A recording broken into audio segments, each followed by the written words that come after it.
technology is running fast. Like if you can look at like ads industry or like recommendation systems, like there are many privacy centric like techniques or like regulations that are already in place that came in after the ads industry was that prominent. Similar things would happen in AI and these techniques. But the thing is, if you're too afraid, you might put too many restrictions before ahead of time, which might just slow down the progress.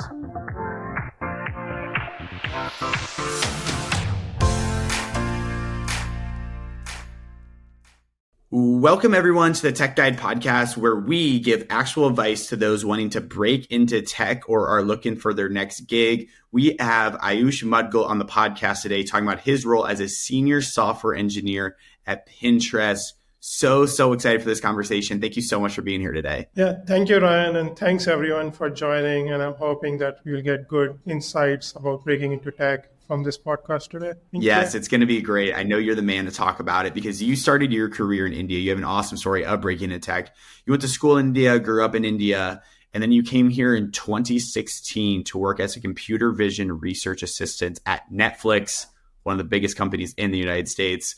I'm curious, take me from coming to India to Netflix. What was that situation like, and how did that opportunity come up? Yeah, I think that's a really interesting thing. Let me share about that. Like when I joined in India, right, like in 2012, machine learning was not that prominent. Like in US, maybe it was pretty ahead, but like in India, when I joined in like chemical engineering, and I was bound to become a chemical engineer at some point. But like after my first year, I had an option to change my branch into computer science, and I think that was probably, at least based on my interest around that time, that was a good decision.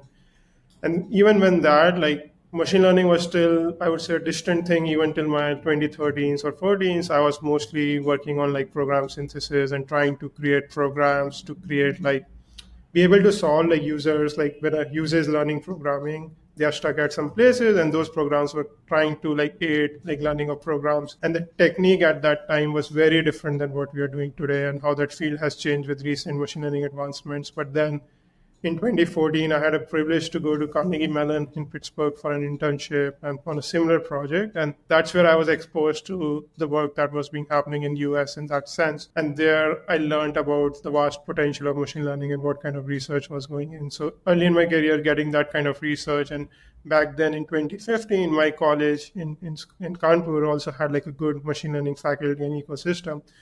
So at that point, I was a bit like confused between like, should I do like a master's or should I do a PhD as my next step? Because like I'd finished 3 years of my college.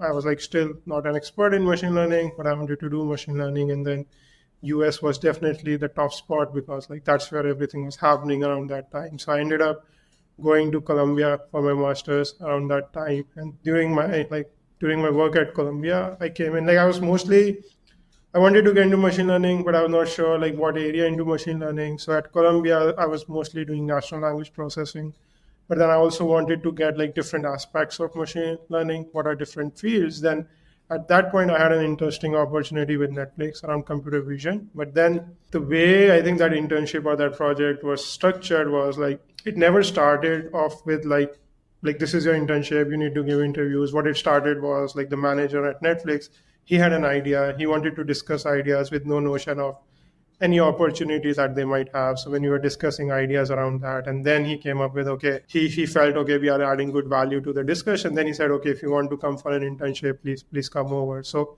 sometimes like opportunities are not in front of you in general. You keep working hard with your interest in general. And then sometimes those opportunities might come to your door when you're not even expecting about it to happen in general. So that's what happened with Netflix around that time. And even if I look at like the problem that the manager was trying to solve or the team was trying to solve was to do like object detection in like videos and images, something that I haven't worked before, but I would say skills in machine learning are kind of transferable in some sense. Like some of the basics are very transferable. So, but some of the things are also very domain specific. So if you haven't studied about that, then it's just like something you need to cover up. But if you're willing to study, if you're willing to do your ground research and put in extra efforts, you can catch up to that in general. And that's where at Netflix we were doing like video, like object detections in videos, and then why Netflix would need it. So the main idea was like it was a very innovative idea. Like Netflix produces a lot of movies. So the idea was when you're doing a movie production, there might be some production cameras that are missing, or be it like some production equipment Interesting. that's missing, and that ends up being a blooper or something at some point. So can you avoid those kind of situations? So going down into like that much depth, like sitting outside in academia, I never had thought of these kind of problems that you can solve with machine learning and how you can automate many different things. So that's where I think the turning point happened. I knew, okay, probably I don't want to do a PhD. I want to go to industry. So when I went back, I made a decision not to do a PhD at that point. But then both doing a PhD and masters have their own differences. But like industry is also moving at a faster pace. And that's why I decided to join at Pinterest around that time. And that's where I think my entry into machine learning. But sometimes it's not about machine learning, it's also about software engineering. So I think both of those skills as like a machine learning engineer go hand in hand into two. I think it's super interesting that like basically you saw how or like you're experiencing right now how fast paced like machine learning is like moving at and like you said what back in like 2012 like in India like it wasn't that big, but now as we know like machine learning is so big, and you had this experience at Netflix where you're able to have this hands-on experience, and like that is such a cool problem to solve and be able to work on. I'm just like curious, like how did like that project go, or like what were some of the tasks that you worked on, or machine learning like tasks that you worked on at Netflix to help identify Yeah, I this? think at Netflix, like that team was in beginning of setting up their machine learning pipeline. So my task was like a simple version of like developing like an object detection techniques in general that can work on images from scratch, and how do you train like large models from scratch in general. So that was around that time. The state of art was like YOLO V2. Like that was like you only look once, and like that's the paper that was state of art. So I started working on that implementation and then apply it to like scale data sets. But going forward from 26, 17-ish, 5 years, I think that techniques have entirely changed in general. Like it's not the same thing that you were doing, but I would say basics sustain, like the same basics like remain in general. It's just that things get more advanced in general, and it's like just about like keeping up to the research at that point. Yeah. I'm interested, like, so if someone does, we talked a little bit about like the basics and the foundations you just alluded to right there. So from a very basic level, if someone wanted to get started in machine learning, they don't want to get a master's in it, they just want to start at like very ground zero.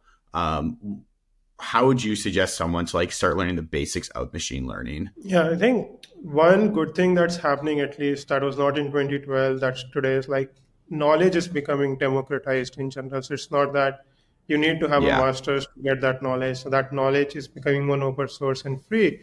It's only about getting the right resources, and also like getting some support if you have some doubts, because like just getting the resources might like sometimes be harder. But if you have an ecosystem around that where people are discussing some problems, you can go there and ask questions from experts or somewhere. But I think the knowledge sources are becoming better. But like to get started, at least to be successful in the industry. So there are two things. Like if you just want to do research in general, like maybe theoretical research, that's a different thing, and you definitely need to go into like a master's or PhD program. But Yeah. if you want to go into like practical applications, I think software engineering and computer science of that is definitely an important key piece in there as you try to make these work for industrial applications. But then it's software engineering plus machine learning in general. So you cannot just think about machine learning alone. Like you learn the algorithms, but you also need to learn software engineering. So that's a must for sure.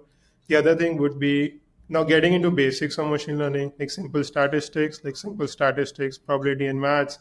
Like if you have done those courses, I think it's easier. But if you haven't done that, at least having that intuition about some things in general. And once you have the intuition, I think things start to become easier. But then there's like this traditional machine learning techniques, which kind of are getting reduced in general, at least in the applications that you see in the LLM world, but they're like kind of building blocks. If you understand them well, at least the practical aspects of it, like where would you use something? So there are like resources around that, both in terms of textbooks, how much like practical you want to go. And similarly, there are like a lot of like courses like into machine learning with like Andrew Ng and other like pioneers in the field, which are free for you to like read through in general and also go through assignments. So one thing is like you might read resources, but that might not be enough. You might also need to do some hands-on understanding and like hands-on programming or something to get to like, because just reading books might not get you to that point. So once you start there, and there are like a lot of communities on like Discord and everywhere, like where people are discussing about things and they're getting help from peers. I think having that network of people who are learning is also important. And then you can probably do free courses.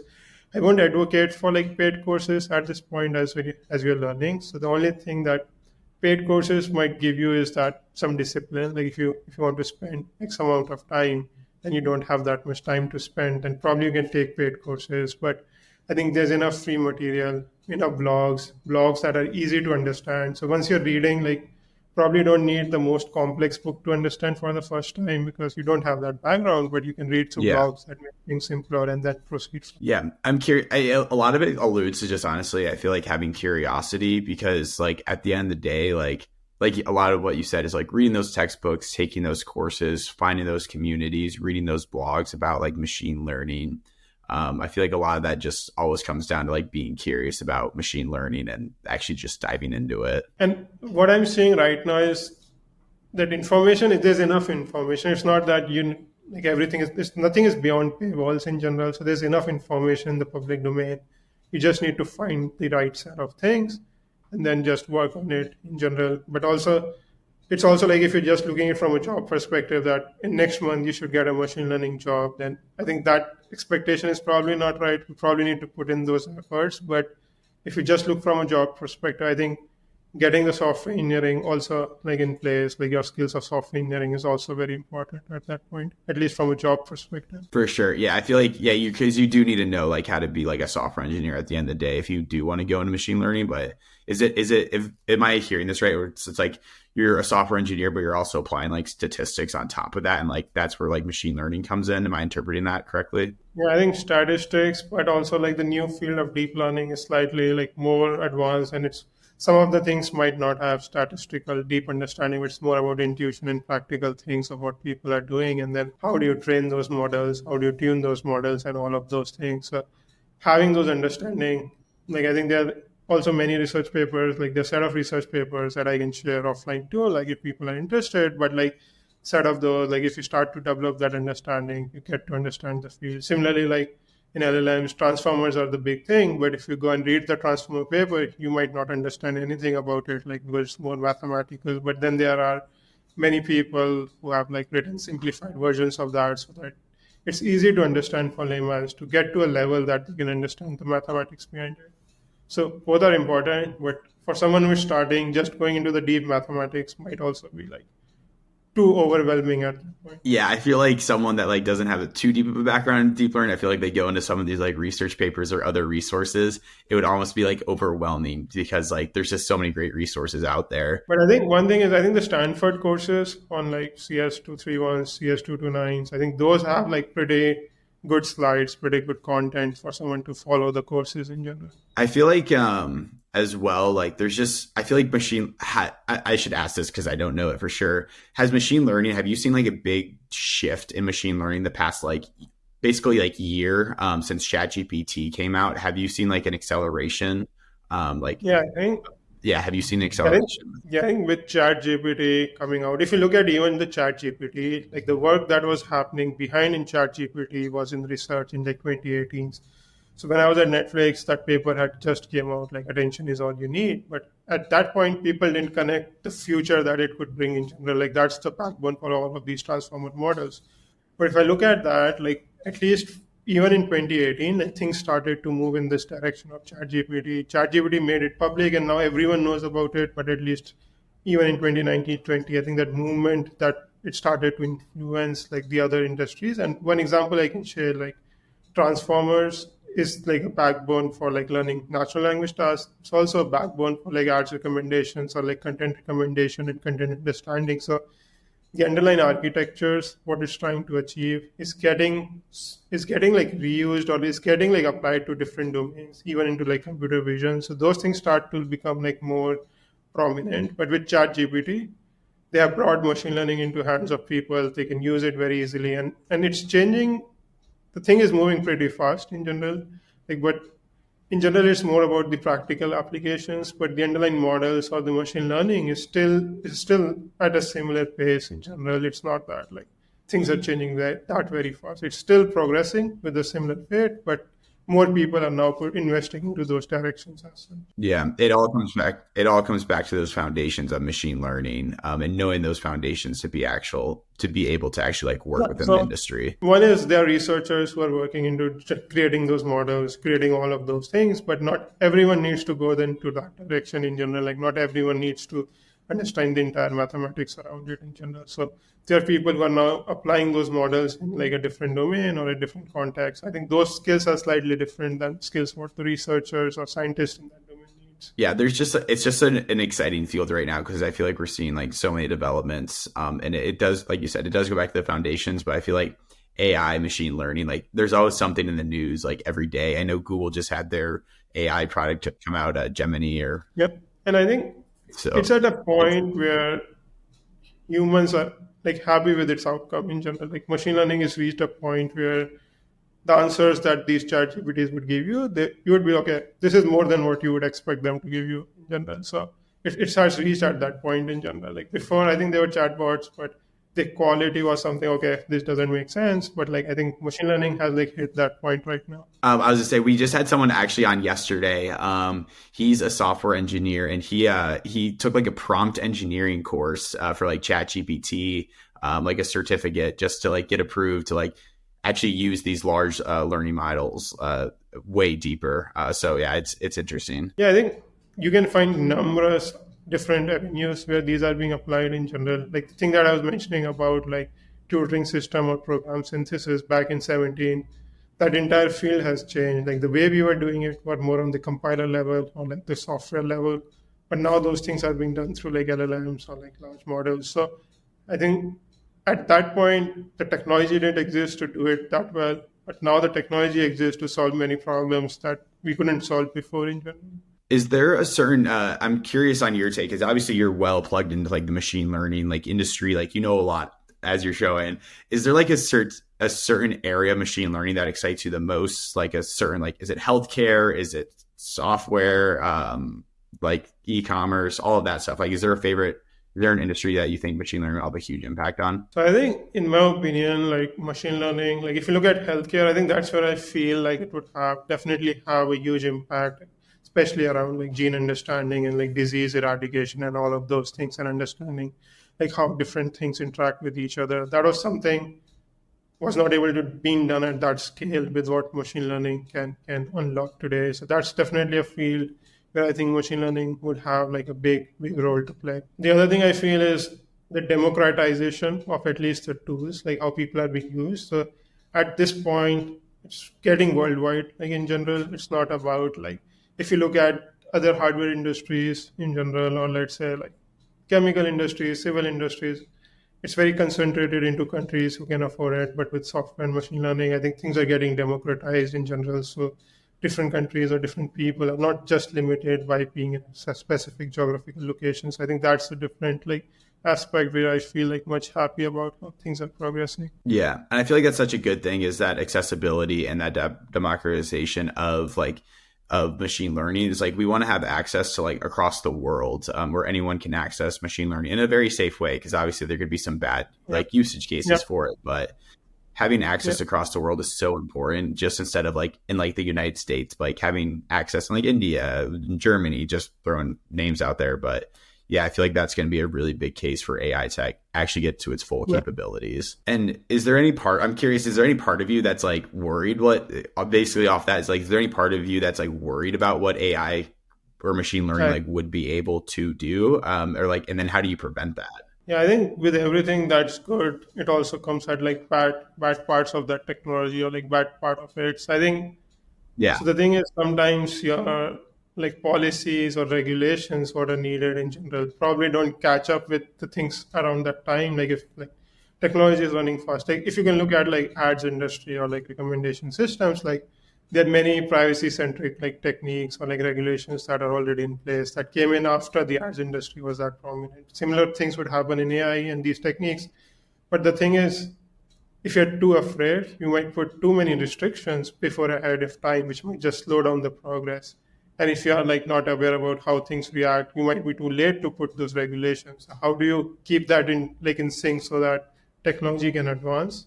The thing is, when you put regulations, I think only the good things stop, in my opinion. Bad things can still advance in general because they can probably Yeah. not violate the policies. I think having strict controls would probably just slow down the good part. The bad part can still keep accelerating. And the things, some of those things, right? Like if you look at images, like also the perception. Like if you look at images, people typically know that an image could be photoshopped. So there's like this intuition that okay, this image might not be true. But now humans also need to like realize that okay, videos might not be true, or whatever text you're seeing might not be true. So now getting that realization Yeah. and acceptance that some of those things might not be accurate, or like so that kind of like change in mindset also needs to happen in general. Like with images, like it's totally natural today. Like, okay, this might just be Photoshop too. So like getting that kind of like understanding into other aspects, and with things moving fast, I think that realization also needs to happen faster in general. So getting that awareness is also important in some sense. Yeah, I love the fact that the wording you had on that is like regulation's good, but it also might slow stuff down. It makes me think of like NASA and like all the regulations they have, and then you think of like a company like SpaceX where Elon Musk is running it, where he will stretch the rules and break regulations essentially, and you can see how fast innovation is happening because of that. So I think that's a perfect usage case example. And I also want to talk a little bit more about like the success that you have had as like within like the machine learning industry, because you were the founding engineer on conversion optimization, video ads ranking, landing page optimization, ads ranking, all at Pinterest.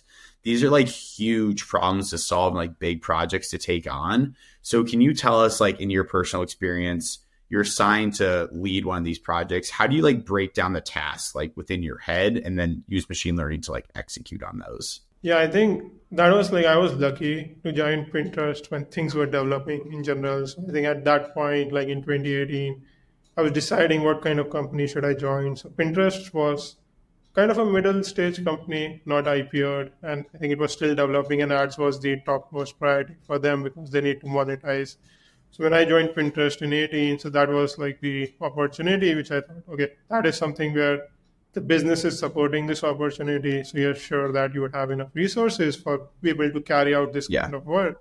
And then this is something that's important, and it's not already solved for the company. So it's not something that's already solved and you're just tweaking some things out there. So that's where I joined in 18. Fast forward to 6 years. I'm basically on the same team, probably doing different things around there. But I think the thing that I like joining there at the company that you see is like one thing is the priority for the teams, like depending on your current state, like you might come up with many fancy things like we want to do this, we want to probably do transformative stuff, but you also need to look back what is the state you are at. So depending on the state that the company or the team is at, that decides what kind of things you can do at that point. So when we joined, like, okay, we knew that, okay, conversion optimization is like a big product which runs for different other bigger companies. So how do you build that from scratch? So getting things from 0 to 1 is mostly about not that deep into machine learning. It's about, okay, getting the first kind of like simplest model out, making sure that Mm. everything went end to end, making sure that your sales partners are happy with what's being developed, making sure that you can get more advertisers to sign up, and make sure that everything is working fine. There might be bugs